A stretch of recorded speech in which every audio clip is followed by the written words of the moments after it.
Picture the moment for me. You've been quietly unhappy at work for a while now. Maybe you watched someone with half your experience walk into the promotion that had your name written all over it. Maybe your paycheck stopped matching your workload a long time ago and nobody seemed to notice. Maybe you're just buried, doing the job of three people and running on fumes. So you do the rational thing. You dust off the resume. You start taking the recruiter calls you used to ignore. You go through round after round of interviews, and then it happens. You land the offer, a real one. Better title, better money, a fresh start. You walk into your manager's office to hand in your notice, and that's when something strange happens. Panic. Suddenly, there's a new title on the table. Suddenly, there's a bigger number. Suddenly, the company that couldn't find your name on the org chart last month is fighting to keep you.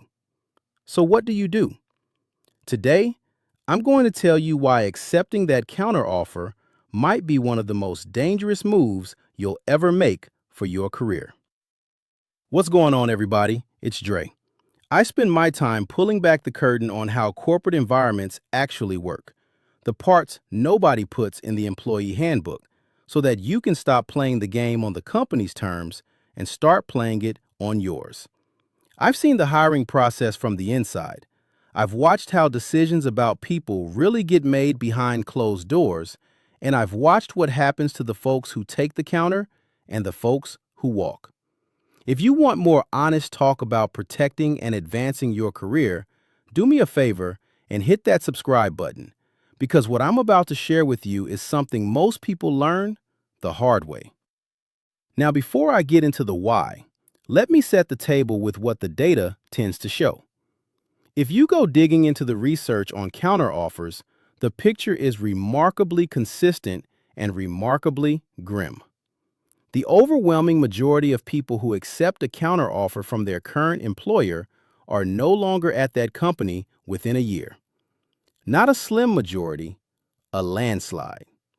People accept the raise, they accept the shiny new title, and within a matter of months, they're right back where they started, polishing the resume all over again. I want you to sit with that for a second, because it tells you something important. The counteroffer is rarely the solution it pretends to be. It's a patch, not a repair. And to understand why, you have to understand what the counteroffer actually is and what it isn't. So let's start with the single biggest reason you should think twice. Here it is. The reasons you were looking in the first place do not disappear when you accept the counter. They follow you home. If you had a manager who made your stomach drop every Monday morning, guess what? You still have that manager on Tuesday. If the culture was toxic, the culture is still toxic after you sign. If the work-life balance had you answering emails at midnight, those emails are still coming. If the commute was crushing you, it's still going to crush you. If the benefits were thin, they're still thin. A bigger paycheck doesn't rewrite the daily experience of the job. It just raises the price of staying somewhere you already wanted to leave. Money is a powerful anesthetic, but anesthetic wears off, and when it does, the same problem is still sitting there waiting for you. Here's the thing most people miss. By the time you've gone through the trouble of interviewing somewhere else and actually accepting an offer, you didn't get there by accident. You got there because something was genuinely wrong. People who are happy and challenged and fairly paid don't spend their evenings on video interviews. You do not casually almost leave a job you love. So if you reach that point, trust the version of you that decided to look.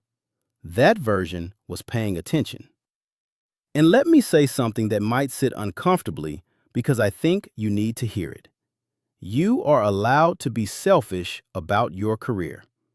In fact, you have to be. Because if you're not looking out for your own interests, I promise you, the company is not going to do it for you. The same organization that's begging you to stay today is the same kind of organization that will lay off a 15-year veteran with 2 weeks' notice when the quarter looks ugly. There's no sentimentality in that decision, and there shouldn't be any in yours.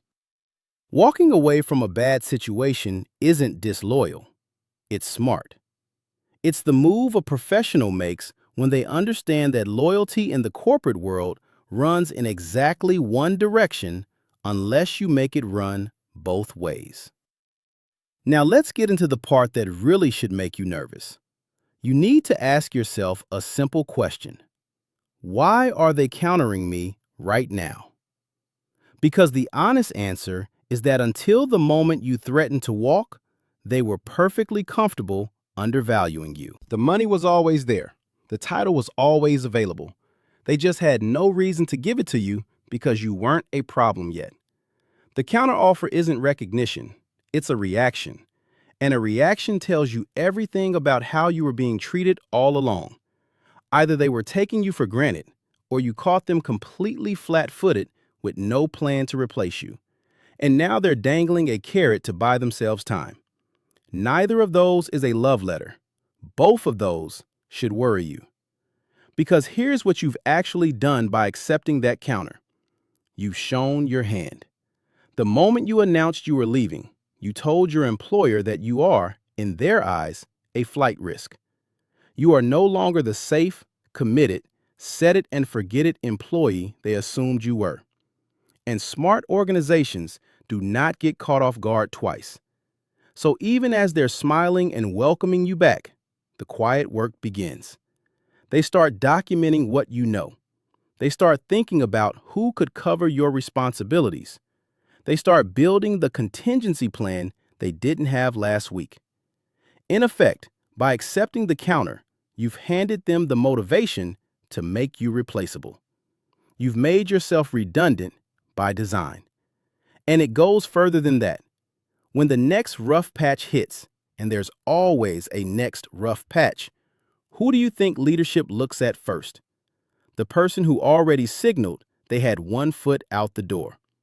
The person who is now sitting at a higher salary because of the raise they just negotiated.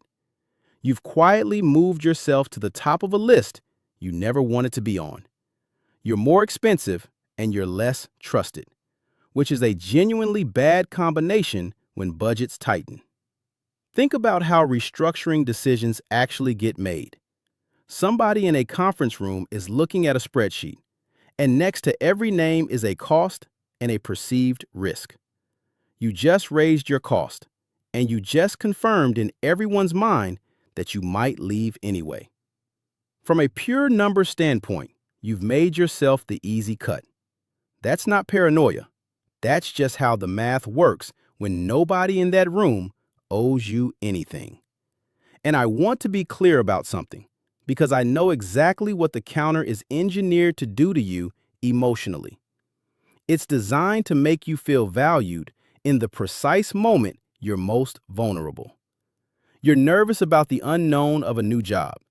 You're second-guessing whether you're making a mistake. And right then, the people you already know, in the building you already understand, suddenly tell you they can't live without you. That's a powerful feeling, and there is nothing wrong with you for being tempted by it. But you have to recognize that the timing is not a coincidence. They didn't discover your value overnight. They discovered your leverage, and they're responding to the leverage, not to you. The flattery is real in the moment and hollow underneath. And the only way to see that clearly is to step back from the rush of being wanted and look at the cold pattern of what actually happens next. Let me hit pause on the list for a second, because I want to tell you about a pattern I've watched play out more times than I can count. There's a version of this story that I've seen so often, it's almost a script. Somebody finally gets the courage to leave. They've accepted the new role. They've told their friends. In some cases, they've literally started the move, packed up their life, and they're on their way. And then the phone rings. The old employer comes through with a counter, And in a moment of doubt, they turn around. They go back. They take the money. And almost without fail, somewhere between 6 months and a year later, that same person is back in the market. Quieter this time, a little more cynical, telling anyone who will listen that they should have just made the jump. The counter didn't save them. It just delayed the inevitable and cost them the opportunity they'd already earned. Now let's talk about the promotion, because this one's important. Maybe the counter came with a real title bump, expanded responsibility, a seat at a bigger table. Sounds great, right? But ask yourself the question underneath it. If you were ready for that role, why didn't they give it to you before? Why did it take you threatening to walk for them to suddenly find the budget and the head count they swore didn't exist? In a lot of cases, the answer is uncomfortable. You were so good at your current job that promoting you was inconvenient. Moving you up meant they'd have to replace what you were already doing. So they quietly kept you locked in place and hoped you wouldn't notice. A genuine high performer eventually figures this out, and they don't tolerate it for long. So when the recognition finally arrives only under the threat of your departure, understand what that really is. It's not a reward for your value. It's a tool to manage your exit. And there's a longer cost here that nobody talks about. Once you've accepted a counter, the way senior leaders see you can quietly shift. You go from the rising star they're grooming to the person who almost left. That label is sticky. The next time a real opportunity opens up, a stretch assignment, a leadership track, the high visibility project, you may find yourself passed over by people who've decided you're not fully committed to the long game. The very promotion that was supposed to advance your career can end up being the ceiling of it. Let's also be honest about that improvement you're expecting. Yes, things might get better for a little while. There's almost always a honeymoon period after a counter. Everyone's on their best behavior. The boss is suddenly attentive. The rough edges get smoothed over. But honeymoons end. They always end. And when the shine wears off, the same dynamics that drove you to look reassert themselves, because the underlying system never changed. The bad boss is still the bad boss. The dysfunctional culture is still dysfunctional. And if the company itself was on shaky ground, no raise is going to fix the balance sheet. Even in the best case, where you get a new role under a new manager, you're still walking the same hallways, still working alongside the very people you essentially announced you were leaving. That tension doesn't evaporate. You just have to live inside it every day. So if a counteroffer lands on your desk, here's my honest advice. Congratulations. You've got a genuinely hard decision in front of you. And I'm not going to pretend it's easy. But before you sign, think long and hard about whether you're solving your problem or just renting a temporary piece at a premium price. Honor the offer that pulled you forward. You earned it. And treat your current job the way you treat an old relationship. Look back on it with some warmth if you want to. Remember the good parts, but never forget that it ended for a reason. The reason is still there. It was there before the counter, and it'll be there after. Your career will thank you for having the discipline to keep walking towards something better instead of being pulled back towards something you'd already outgrown. If this helped you see the counteroffer game a little more clearly, do me a favor and hit subscribe, because in the next video, I'm going to break down the exact things you should say and do during your resignation conversation so you exit with your reputation and your leverage fully intact. You're not going to want to miss it. Appreciate you spending this time with me, and I'll see you on the next one.